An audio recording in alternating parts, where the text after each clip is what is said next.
역시는 역시였습니다. 간밤에 윤 대통령의 엉터리 계엄령이 큰 충격을 안겨주고 있는데요. 윤 대통령이 어젯밤 비상계엄 선포 긴급 기자회견을 열었습니다. 일순간 대한민국은 혼란에 빠졌는데요. 급박한 상황 속에 김어준 공장장은 군 체포조가 집으로 쳐들어와 모처에 은신 중인 상태인 것으로 밝혀지기도 했습니다. 전문가들은 하나같이 무슨 생각으로 비상계엄령을 선포한 것인지 이해할 수 없다는 반응인데요. 윤 대통령은 비상계엄을 선포하면서 야당의 감사원장, 검사탄핵소추 추진과 함께 감액 예산안 단독 처리 문제를 명백한 반국가 행위라 간주했습니다. 실제 윤 대통령의 발언대로 야당의 감액 예산안이 정당한 국가기관을 교란시켜 내란을 획책하는 행위였을까요? 대구에서 폭로된 충격적인 윤석열 예산을 확인해 보겠습니다. 영상 시청 전 구독과 좋아요 부탁드립니다. 요즘 예산 얘기가 많이 나오는데 제가 이런 얘기만 하나 좀 해보겠습니다. 제가 이런 생각이 자꾸 듭니다. 우크라이나의 한국 정부가 3조 원 가까이 돈을 빌려주기로 했다고 합니다. 전쟁을 치르는 국가에 소위 빌려준다고는 말로는 하지만 그거 받기 어렵겠죠.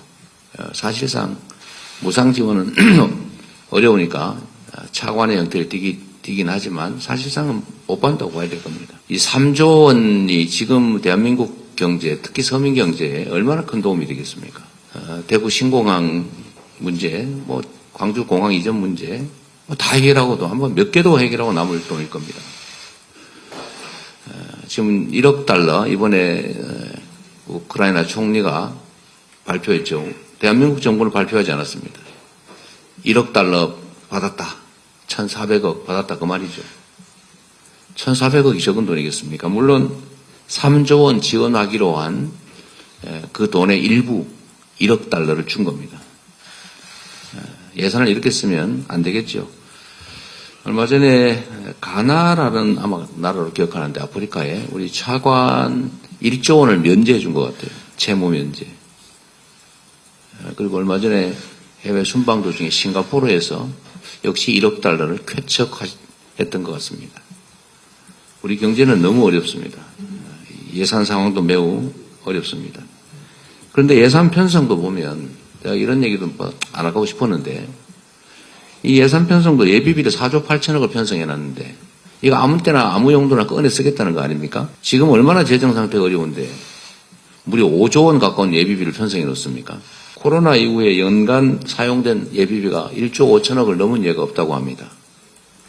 근데 무려 4조 8천억을 편성해놔서 차라리 이 중에 절반은 깎아서 나라 빚 갚자. 이자라도 좀 면제받자. 이렇게 해서 2조 4천억을 삭감한 게 이게 이번 예산 삭감의 거의 대부분입니다. 그리고 문제된 특활비, 어디다 쓰는지도 모르는 특활비를 삭감한 것인데 이것 때문에 살림을 못하겠다고 하는 건 사실 좀 당황스러운 얘기죠. 증액을 안 해줘서 협상을 안 해서 문제다. 이건 정말 황당한 얘기입니다. 정부가 필요했으면 예산을 냈어야죠. 이제 와서 올리지 않은 게 말이 됩니까? 그 사이에 한두 달 사이에 그렇게 정부 정책 상황이 바뀐 건 아닐 테고 무능했거나 아니면 뭔가 다른 작전을 쓰다가 문제가 된 것이겠죠. 국정이란 5,200만에 가까운 우리 국민들의 삶이 걸린 일입니다. 대한민국 경제가 참으로 어렵습니다. 기업인들이 요즘 걱정이 늘어졌습니다. 이러다가 단순한 경기 불황, 불경기 정도가 아니라 경제의 펀더멘털, 기본 토대가 무너질 것 같다는 걱정을 합니다.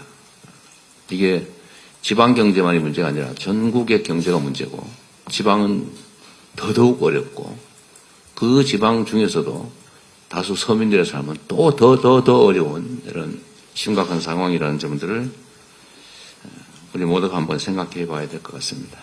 내수 경제가 최악의 상황으로 치닫고 국민들은 벼랑 끝에 몰렸는데 해외에 돈 퍼주고 예비비 편성해서 막 쓰겠다는 것을 민주당이 감액 예산안으로 막았는데 이걸 두고 계엄령 사유라고 하는 황당한 상황인데요.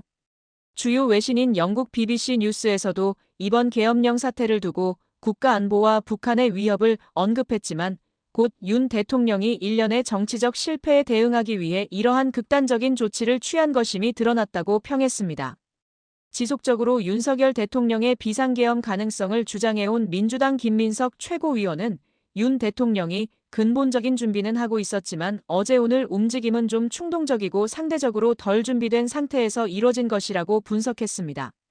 덧붙여 윤 대통령은 김용현 국방장관에게 오더만 내리면 바로 비상계엄이 완성될 것이라고 생각하고 비상계엄을 내렸지만 김 장관이 워낙 무능했다며 윤 대통령의 충동과 김용현 장관의 무능이 낳은 계엄령 시도 1차 무산이라고 규정했습니다. 한편 공교롭게도 20억 의혹이 불거지고 전 정권을 향해 급발진하던 국힘 추경호 원내대표는 의심스러운 행보를 보여 논란이 일고 있는데요. 윤 대통령이 긴급 담화를 발표하며 비상계엄을 선포하자 한동훈 대표는 즉각 입장문을 내어 대통령의 비상계엄 선포는 잘못된 것이다. 국민과 함께 막겠다고 밝혔고 원외임에도 곧바로 박정하 비서실장과 서범수 사무총장, 장동혁 최고위원 등 친한동훈계 지도부와 함께 국회 본회의장으로 달려갔습니다. 이런 급박한 상황 속에서 추경호 원내대표는 국힘 의원들을 국회에 못 가게 당사로 오라며 문자를 보냈고 결국 다수의 국힘 의원들이 본회의장에 들어가지 못했습니다. 당시 김상욱 원내부대표는 당대표는 본회의장으로 모여서 계엄을 풀어야 한다고 하고 있는데 원내대표가 의원들이 본회의장에 못 들어가게 계속 헷갈리게 하고 있다며 무슨 목적인지는 모르겠는데 여기 못 오게 자꾸 추 원내대표가 문자를 돌리고 있다고 강하게 비판했습니다. 추경호 원내대표는 본회의장 표결은 왜 참여하지 않았냐는 기자들의 질문에 당사에 있는 의원들과 계속 소통하고 원내대표로서 당 의원들의 입장을 정해야 하기 때문에 들어가지 않았다고 해명했지만 오히려 계엄을 방관한 게 아니었냐라는 의혹만 부추긴 꼴인데요.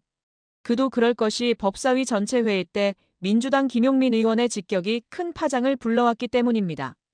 우리 여당 의원님들이 왜 저렇게 검사들을 옹호할까? 그리고 정권은 왜 이렇게 검사들을 어떻게든 봐주려고 할까?